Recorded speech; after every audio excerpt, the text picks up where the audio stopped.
ಕಾರ್ಗಳು ಮತ್ತು ಸಾರ್ವಜನಿಕ ಸಾರಿಗೆ ವಾಹನಗಳಲ್ಲಿ ಸರ್ಕಾರ ಕಡ್ಡಾಯವಾಗಿ ಅಳವಡಿಸಿರುವ ಈ ಪ್ಯಾನಿಕ್ ಬಟನ್ ಬಗ್ಗೆ ನಿಮ್ಗೆ ಗೊತ್ತಾ?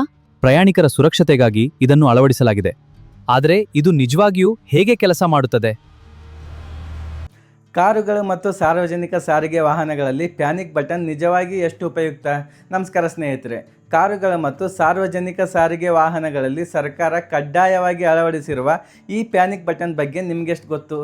ನಿಮ್ಮಲ್ಲಿ ಹಲವಾರು ಜನ ಇದನ್ನ ನೋಡಿರ್ಬೋದು, ಆದರೆ ಇದನ್ನ ಯಾವಾಗ ಬಳಸಬೇಕು, ಇದನ್ನ ಒತ್ತಿದರೆ ನಿಜವಾಗ್ಲೂ ಏನಾಗುತ್ತೆ ಅನ್ನೋದು ಎಲ್ಲರಿಗೂ ಗೊತ್ತಿರೋದಿಲ್ಲ. ಇವತ್ತಿನ ವಿಡಿಯೋದಲ್ಲಿ ಈ ಪ್ಯಾನಿಕ್ ಬಟನ್ ಹೇಗೆ ಕೆಲಸ ಮಾಡುತ್ತೆ, ಇದರ ಉದ್ದೇಶ ಏನು ಮತ್ತು ಇಂದಿನ ಕಾಲದಲ್ಲಿ ಇದರ ಅಗತ್ಯ ಎಷ್ಟಿದೆ ಅನ್ನೋದರ ಬಗ್ಗೆ ಮಾತಾಡೋಣ. ಪ್ರಯಾಣಿಕರ ಸುರಕ್ಷತೆಯನ್ನು ಹೆಚ್ಚಿಸುವ ಉದ್ದೇಶದಿಂದ ಸರ್ಕಾರ ಎಲ್ಲ ಸಾರ್ವಜನಿಕ ಸಾರಿಗೆ ವಾಹನಗಳಲ್ಲಿ ಪ್ಯಾನಿಕ್ ಬಟನನ್ನು ಕಡ್ಡಾಯ ಮಾಡಿದೆ. ಒಂದು ವೇಳೆ ಪ್ರಯಾಣಿಕರು ಅಪಾಯದಲ್ಲಿದ್ದರೆ ಅಥವಾ ತುರ್ತು ಪರಿಸ್ಥಿತಿ ಎದುರಾದರೆ ಈ ಬಟನ್ ಒತ್ತುವ ಮೂಲಕ ಸಂಬಂಧಿತ ವ್ಯವಸ್ಥೆಗೆ ತುರ್ತು ಎಚ್ಚರಿಕೆಯನ್ನು ತಲುಪಬೇಕು ಅನ್ನೋ ಉದ್ದೇಶದಿಂದ ಇದನ್ನು ಜಾರಿಗೊಳಿಸಿದ್ದಾರೆ.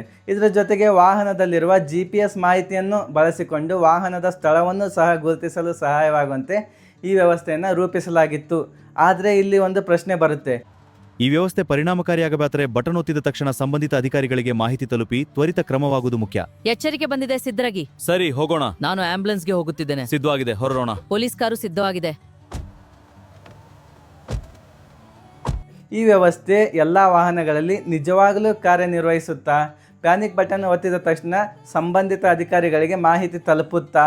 ಎಷ್ಟು ಜನರಿಗೆ ಇದ್ರ ಬಗ್ಗೆ ಮಾಹಿತಿ ಇದೆ ಮತ್ತು ಎಷ್ಟು ಜನ ಇದನ್ನ ಬಳಸ್ತಾ ಇದ್ದಾರೆ? ಈ ಪ್ರಶ್ನೆಗಳಿಗೆ ಸ್ಪಷ್ಟ ಉತ್ತರ ತಿಳಿದವರು ತುಂಬ ಕಡಿಮೆ. ಇನ್ನೊಂದು ಕಡೆ ಇಂದಿನ ದಿನಗಳಲ್ಲಿ ಬಹುತೇಕ ಎಲ್ಲರ ಕೈಯಲ್ಲೂ ಮೊಬೈಲ್ ಫೋನ್ಗಳಿರ್ತವೆ. ಹಲೋ, ತುರ್ತು ಸೇವೆಗಳೇ. ನಾನು ಕುಟುಂಬಕ್ಕೆ ಲೊಕೇಶನ್ ಕಳುಹಿಸುತ್ತಿದ್ದೇನೆ. ದಯವಿಟ್ಟು ಶೀಘ್ರ ಬನ್ನಿ, ನಾವು ರಸ್ತೆಯಲ್ಲಿದ್ದೇವೆ.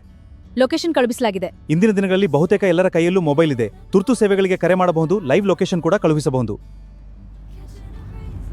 ತುರ್ತು ಪರಿಸ್ಥಿತಿಯಲ್ಲಿ ಪೊಲೀಸ್ ಅಥವಾ ಆಂಬ್ಯುಲೆನ್ಸ್ಗೆ ಅವರ ಫೋನಿಂದ ನೇರವಾಗಿ ಬೇಗನೆ ಕರೆ ಮಾಡ್ಬೋದು ಮತ್ತು ಕುಟುಂಬದವರಿಗೆ ಲೈವ್ ಲೊಕೇಶನ್ ಕೂಡ ಕಳಿಸ್ಬೋದು, ವಿಡಿಯೋ ರೆಕಾರ್ಡ್ ಕೂಡ ಕಳಿಸ್ಬೋದು. ಹಾಗಾದರೆ ಮೊಬೈಲ್ ಇದ್ದಾಗ ಈ ಪ್ಯಾನಿಕ್ ಬಟನ್ನ ಪಾತ್ರ ಏನು? ಮೊಬೈಲ್ಗೆ ಇದು ಪರ್ಯಾಯವೇ ಅಥವಾ ಹೆಚ್ಚುವರಿ ಸುರಕ್ಷತಾ ವ್ಯವಸ್ಥೆಯೇ?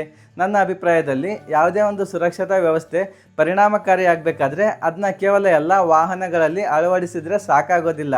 ಅದನ್ನ ಪರೀಕ್ಷಿಸಬೇಕು, ಅದು ಕಾರ್ಯನಿರ್ವಹಿಸುವಂತೆ ಮಾಡಬೇಕು. ಹಂಗಿದ್ದಾಗ ಮಾತ್ರ ಅದರ ಅನುಕೂಲ ನಿಜವಾಗ್ಲೂ ಸಿಗುತ್ತೆ.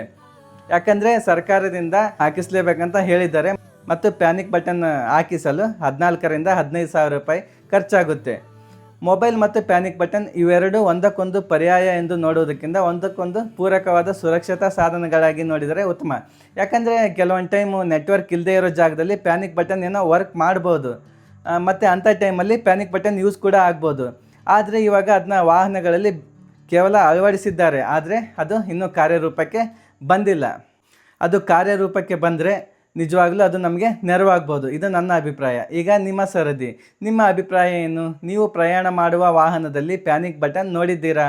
ಯಾವತ್ತಾದರೂ ಅದನ್ನ ಬಳಸಿದ್ದೀರಾ ಅಥವಾ ಅದರ ಬಗ್ಗೆ ಮೊದಲೇ ನಿಮಗೆ ಗೊತ್ತಿತ್ತಾ? ಈ ಬಗ್ಗೆ ನಿಮ್ಮ ಅಭಿಪ್ರಾಯ ಏನು? ಪ್ಯಾನಿಕ್ ಬಟನ್ ನಿಜವಾಗಿಯೂ ಉಪಯುಕ್ತವೇ ಅಥವಾ ಮೊಬೈಲ್ ಸಾಕೆ? ನಿಮ್ಮ ಅಭಿಪ್ರಾಯವನ್ನು ಕಾಮೆಂಟ್ನಲ್ಲಿ ತಿಳಿಸಿ.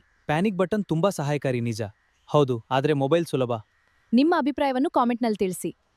ಈ ರೀತಿ ಮಾಹಿತಿ ನೀಡುವ ವಿಡಿಯೋಗಳು ನಿಮಗೆ ಇಷ್ಟವಾದರೆ ಈ ವಿಡಿಯೋವನ್ನು ಲೈಕ್ ಮಾಡಿ, ನಮ್ಮ ಚಾನಲನ್ನು ಸಬ್ಸ್ಕ್ರೈಬ್ ಮಾಡಿ. ಮತ್ತೆ ಮುಂದಿನ ವಿಡಿಯೋದಲ್ಲಿ ಭೇಟಿಯಾಗೋಣ. ಧನ್ಯವಾದಗಳು.